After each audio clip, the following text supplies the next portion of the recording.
Hey Moses, how are you doing today? I'm good. We're finally starting. Definitely excited to get this United Nations of Tech going.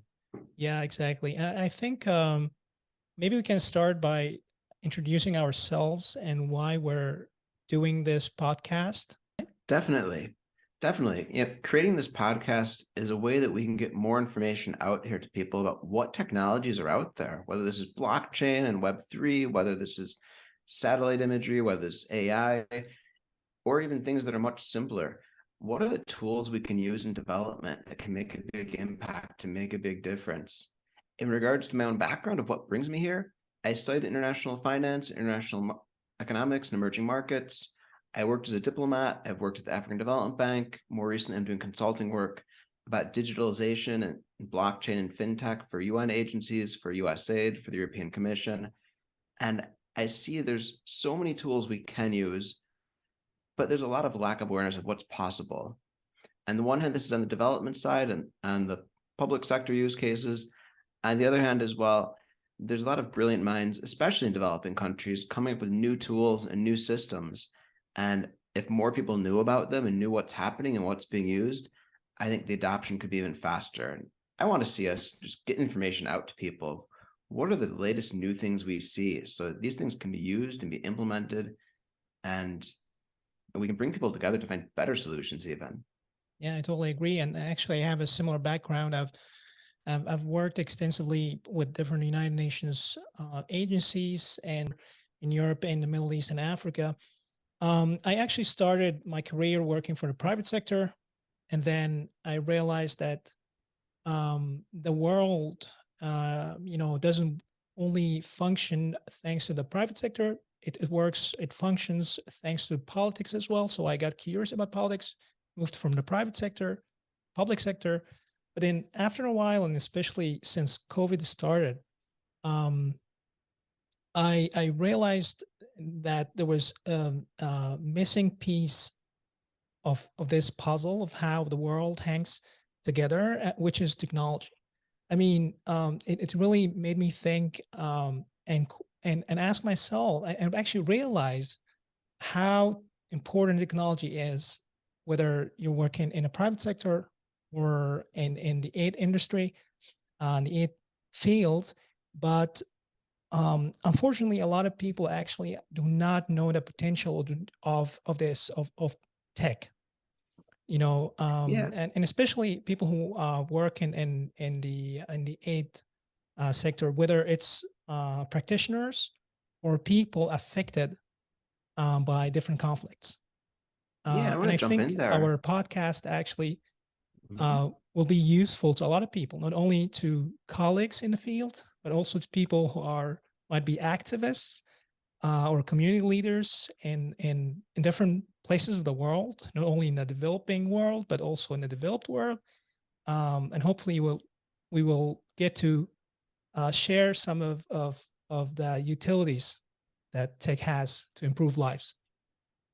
Most definitely. Like the technology divide too that's there, of the where people see the tech and know what it is, there's leapfrog advances going forward, where we see countries in East Africa, for example, mobile money that are advancing way beyond the e-money or digital money we might see in the US or in Europe. And yeah, to the degree that we have these tech haves and tech have nots, we risk this divide getting bigger and bigger between those who have the technology and can grow and improve their economies and their opportunities for their people, and those who don't, where things might stagnate and not necessarily become worse, but not get better as fast as they could be. So I think to the degree we can get word out there of what's happening, we can help all boats keep going up and everybody be rising as they see these opportunities. As you said, both the practitioners in the aid field, the policymakers, as well as the people in the countries that are beneficiaries that are receiving this assistance, and who then, through hearing of these tools, may think of their own ideas or better use cases for these tools, because they're the ones who are benefiting from it, who are out there, who can make use of these tools on a day-to-day basis. Definitely, exactly. And instead of being just watchers watching what's going on, we should, everyone should participate and understand what this is about and how can we use it in the best ways possible to help ourselves and help others. I mean, Well, and recently in the news, you see what's going on in Egypt, that the Egyptian pound is losing value very quickly. And actually I'm jumping now quickly from our conversation about why it's important to real tangible, practical examples before we start talking Hmm. about blockchain. Well, it's a bit related to blockchain, but the storage of value. Like now, when I look Hmm. about at what's going on in Egypt, I'm thinking if Egyptians were holding cryptocurrencies, actually, well, cryptocurrencies could actually protect them from this losing the value of the pound, of the Egyptian pound, because Hmm. right now it's losing value very quickly. So I think that could be. What do you think? You're the expert Well, here. certainly, like we've seen the countries where crypto had the most widest adoption at the earliest stage have been Venezuela and Zimbabwe for exactly that reason. They had horrible hyperinflation. And so putting money into even what seemed very volatile, like at Bitcoin at the time or Ethereum back in 2015, 2016, 2017, it was already so much more stable than holding the local currency. We see as well Afghanistan, at least prior to this current government being in place, had fairly wide cryptocurrency adoption because people were so accustomed to, as soon as they got paid in local currency, changing it into US dollars, to euros, to Indian rupees, to whichever thing they thought was a better store of value. And for them, cryptocurrencies were just another store of value. So, to the degree that we see places with problems maybe being more willing to adopt these tools because they see there's a problem to be solved or something to address. And yeah, certainly that could help the Egyptians if they had another asset that they could put that into and the pound is crashing, that would help people protect value they hold. OpenAI, and I'm Mm. thinking actually there's a lot of admin work that can be reduced. A lot of time that is spent on writing reports. And again, I'm thinking about people working in the government or for international organizations working in Africa. I think and that's why it's important for whoever's listening to us, whether it's a UN staff or somebody working for the government, that very soon um, AI will replace their report writing, and that's why it's very important for them to actually start educating themselves about different utilities and how to use technologies. Because without knowing that, you might run out of it might lose your job. Do And you beyond think about this? OpenAI, we think about how that could be doing the report writing. But so far as the actual monitoring and evaluation, if we have IoT devices, Internet of Things devices that are automatically measuring data, automatically inputting data, we remove the risk of human error, we remove the risk of corruption. If we have this data saved in the blockchain, where one of the big benefits is of being unchangeable, we have that we remove that chance for someone changing the data. We make it traceable. If anyone is corrupt, they can't hide their tracks. Everything is recorded. So certainly there's a lot of different areas of technology where this will apply. And don't worry, listeners, you won't only hear the two of us speaking. We'll bring in experts and other calls as well in the future. Yeah, exactly. You told me once last time we met in Tunisia about blockchain and how it was used. And actually, you gave me two examples. You started by talking about Jordan, which was Mhm. very interesting. How was it the World Food Bank that It was used the World Food Program, and they were working in program? coordination with UN High Commissioner for Refugees. And they created the Building Blocks program, which the World Food Program has now also run the same program in Bangladesh and is starting to scale out to other countries. And this is something where they had blockchain-based digital IDs that were based on the iris, based on the pattern of people's eyes. And that's been going since 2017. It's really a well-established program by now. Yeah, and it's very interesting how much money they really saved on transactions. I think it was $150,000 that they managed to save in transaction Well, costs. the transaction Um, costs, I'm not sure if that might have been on a daily or even monthly basis, $150,000, because it was 98% reduction in their transaction costs. And previously, they were paying about a $20 US dollar fee every time they issued a plastic debit card, whether a Master or Visa card. And each different agency was issuing their own card or having a cash distribution center to pick up funds. Now, they had a private blockchain network, so something that's not viewable by the public, that's controlled by the UN system, but other donors could access it, and other donors could access who the beneficiaries are on there. And this was linked to the ATMs of that country, of one of the large Jordanian banks. They already had a network set up where it could read the eyes, it had iris scanners at the ATM machines. They could scan those directly and open people's account and have it linked to what funds you had from UNHCR, what funds you had from the World Food Program, what funds from the Red Crescent or any other donors that participating. So instead of each donor paying a separate fee to be issuing a card or having their own distribution networks of how to get cash and have the risk of theft of those cards or loss of those cards, it became that really only that person whose ID it belongs to could open it because it's based on their iris. And it would be linked to any family members that you're responsible for. So Moses, if you were to be at one of those camps and you're going to that ATM machine, it would say, hey, you've also got funds for your 2 daughters or me for my 5 kids.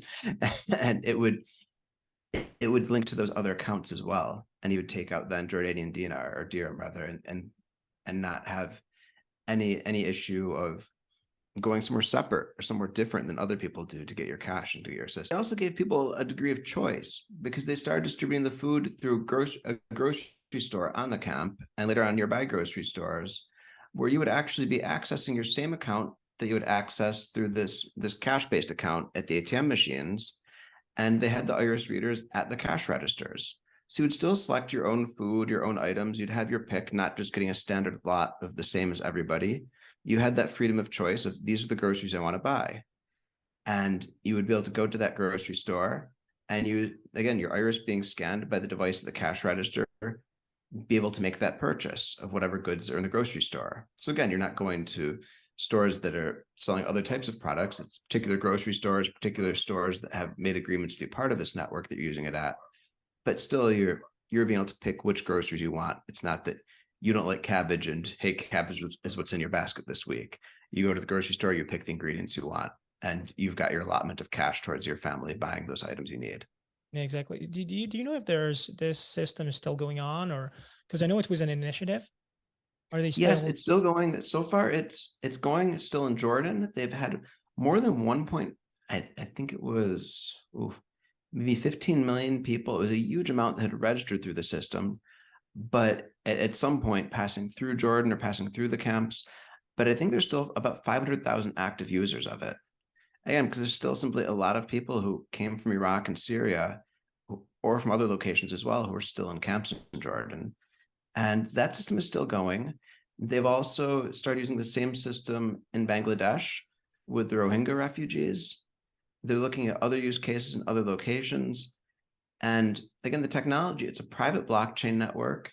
That means that the network itself is controlled by the UN system.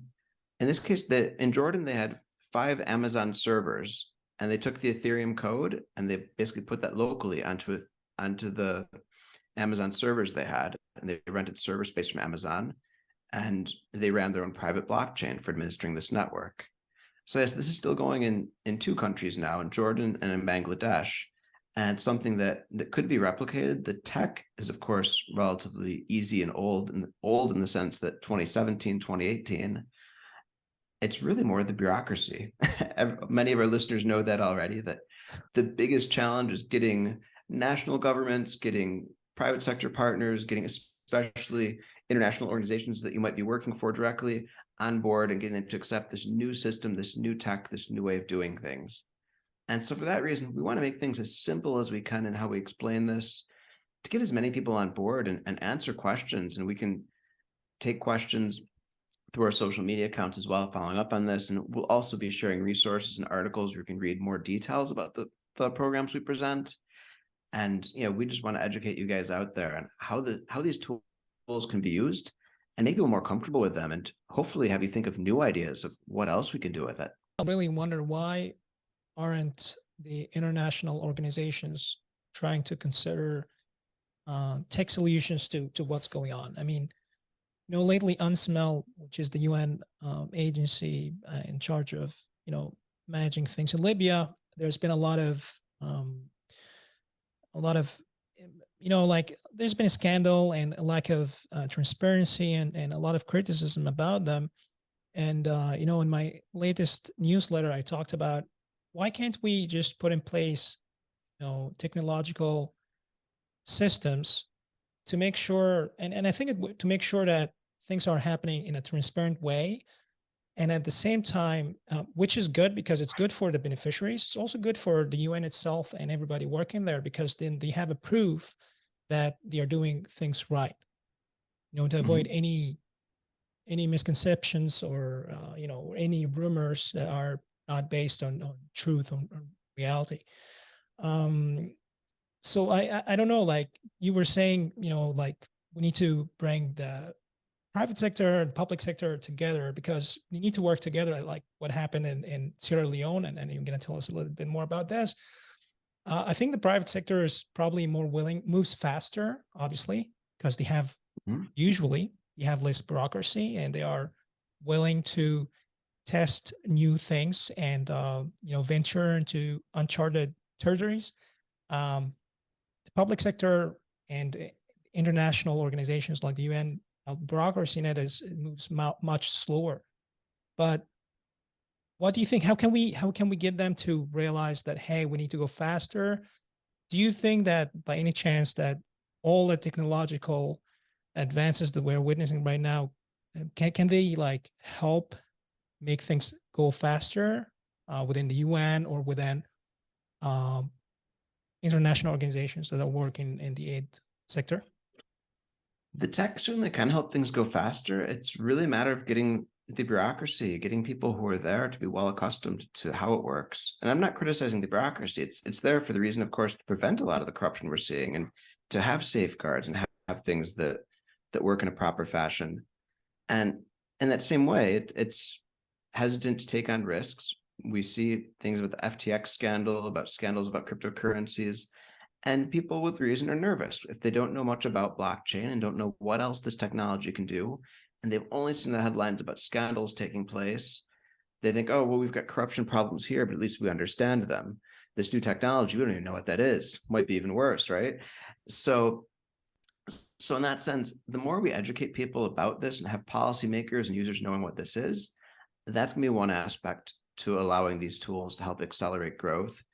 The other aspect is having it where people don't necessarily need to know how it works. What I mean by that is the example of our cell phones. We've got smartphones in our hands that can take pictures, that access the internet, that do so many other functions, but I wouldn't be able to disassemble it and put it back together, or I wouldn't know how to code a program or an app from scratch. A good example. But I don't need to either, right? Yeah, And exactly. so right now, blockchain is moving into the space where it's more usable. A few years ago, you Yeah. really had to know a lot more on the technical side. And now it's getting easier and easier and easier. And to the degree that we can make it so simple and so easy that users and beneficiaries and others can just use these technologies without needing to know what's happening in the background, that's what's going to make widespread adoption come. In the Jordanian case, as you mentioned about the private sector, it was actually private banks that used those iris scanners first. The private banks that had cases of fraud where people came in impersonating somebody with a fake document, taking something from someone else's account. Once you had this iris scanner, and each iris is unique, even better than a thumbprint, and yet that cut out the fraud. And they put these on their ATM machines. People didn't have to carry plastic cards with them anymore. This was a bank that had been the 8th largest bank in Jordan. It quickly became the 3rd largest because this new feature was something people really liked. And this is before the UN moved in and started operating using that system on the blockchain. And same way, IrisGuard, the company that made this, they actually are operating globally. They offer their tool, Passports, right? yeah, for passports as well. They've It's been done a that while, 10 with, years more. or for border control. Yeah, in the United Arab Emirates and also in Saudi Arabia, I believe they've been one of the earliest use cases was for people Sweden as well. overstaying their Yeah. visit for the Hajj. For the And Hajj. Oh, yeah, so, you're right. Yeah. yeah, 'cause people would come who maybe normally wouldn't get a visa to Saudi. They'd come say, hey, I'm coming for the Hajj. Of course, the Saudis would say, marhaba, you're welcome, come. But then they would stay. And they wouldn't necessarily have a clear record of how long they had been there. But now if they're exiting and their iris is scanned and we say, hey, you've overstayed, And now you also can't come back with a new passport or blank passport or something else, because even if you change your name, your iris is still attached to that Amazing. record that the government has saying you overstayed your last visa.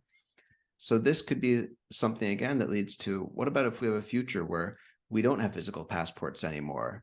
You've got a blockchain-based digital ID. Your iris is attached to it, to that in the blockchain, or the iris scan. It basically makes a string of numbers that mathematically matches individually to each person's eye.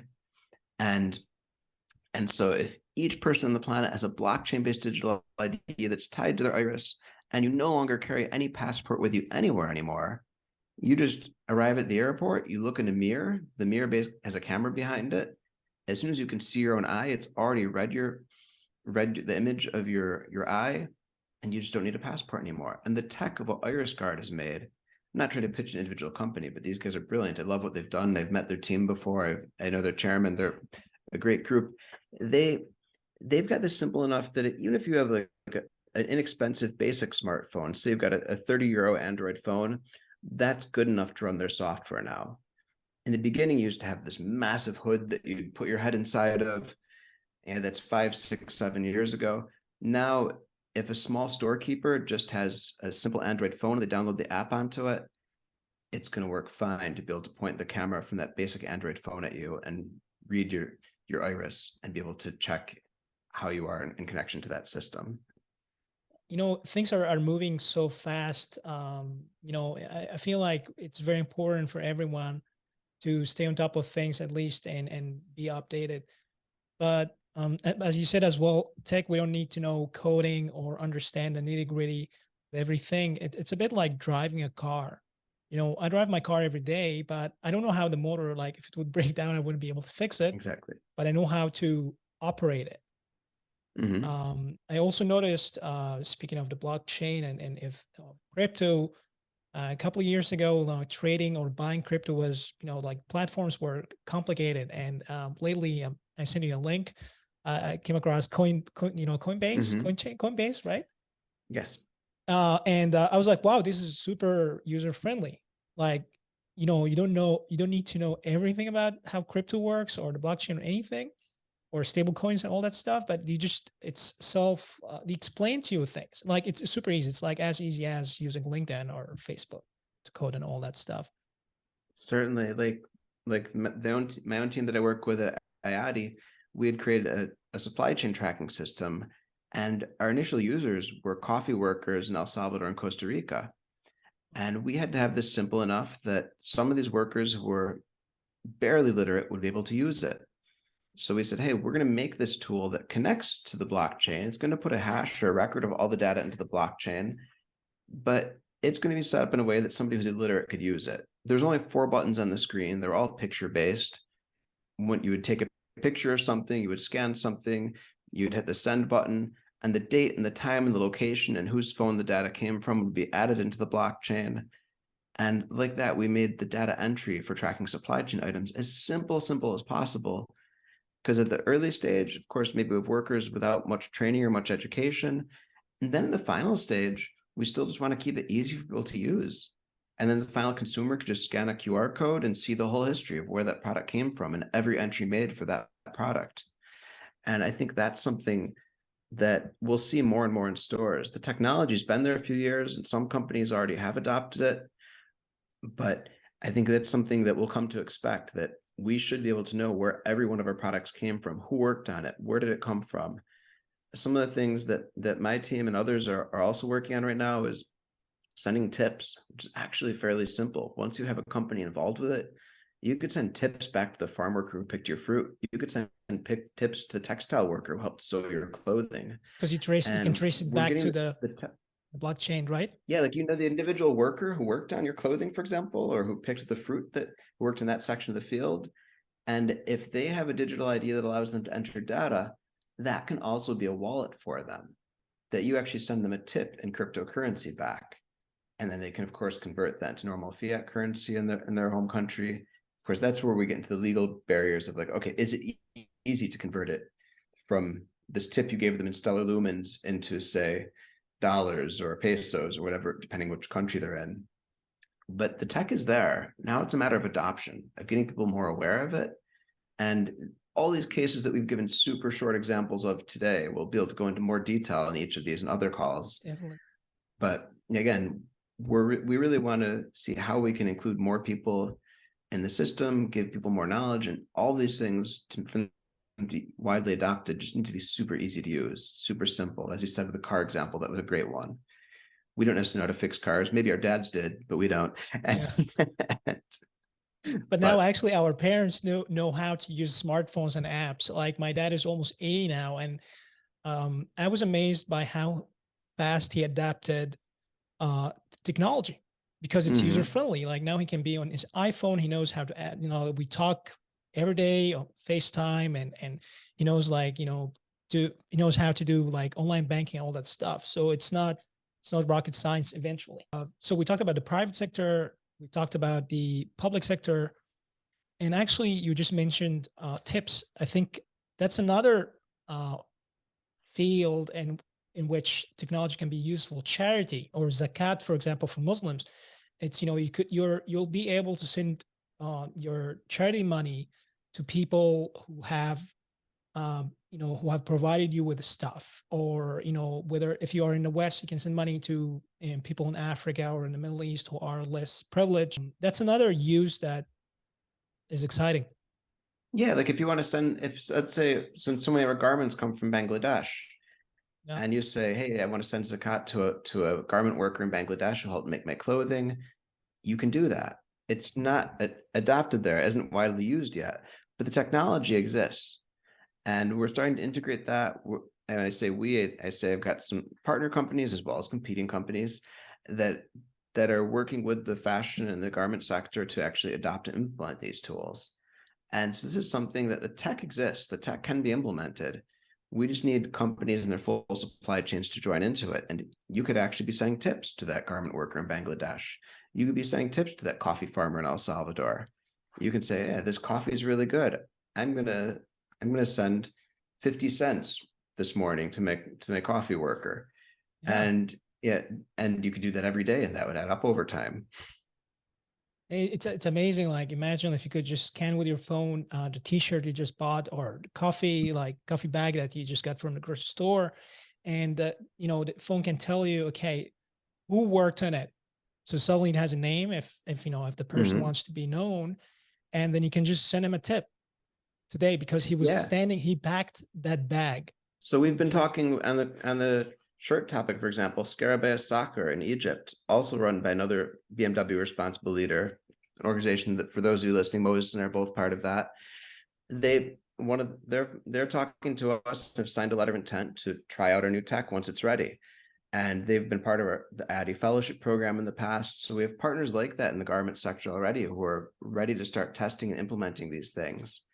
And I think there's a lot of exciting things going on in this space where pretty soon you will see socially responsible companies who will want to give you that ability to tip their workers, or to tip the even cotton farmer where the cotton came from before it got to their company. Unbanked Tunisians who don't have a bank account, and it looks like around 60% of the population doesn't have a bank account, according to the World Bank and Statista. I looked it up.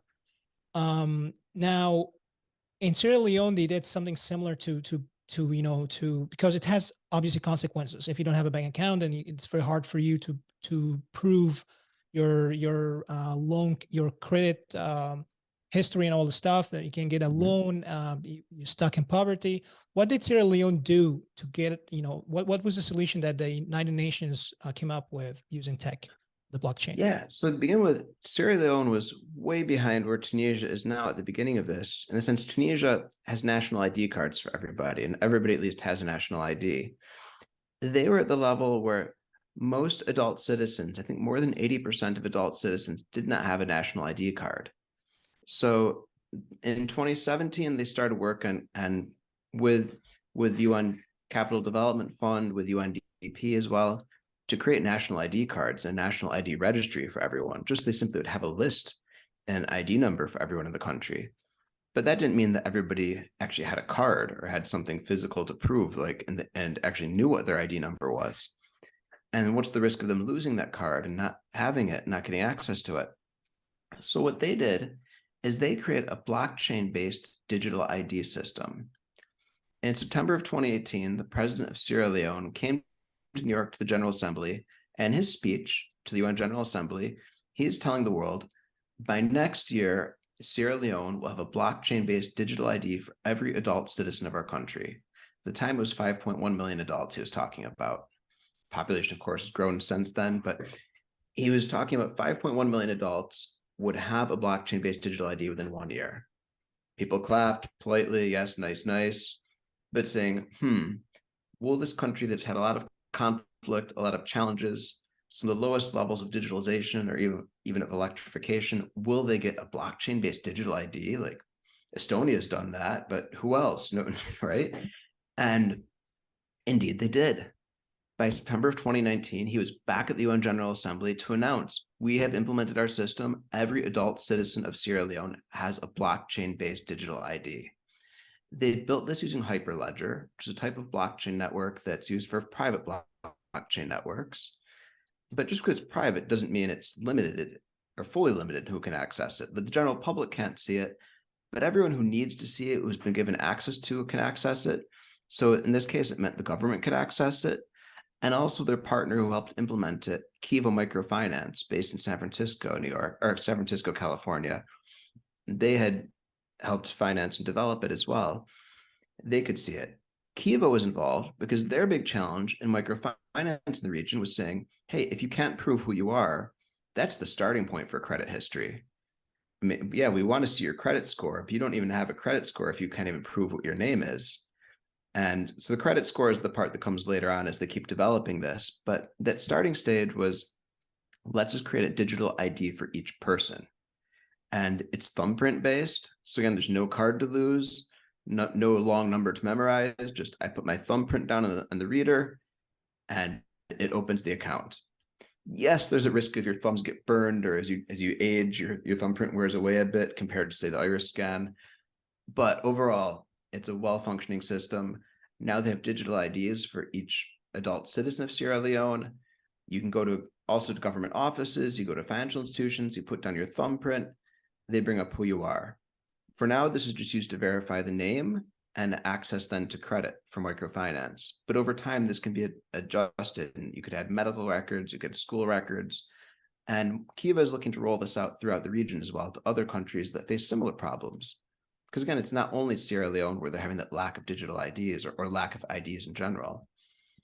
In that sense, though, you may see this happening first in countries that are like Sierra Leone.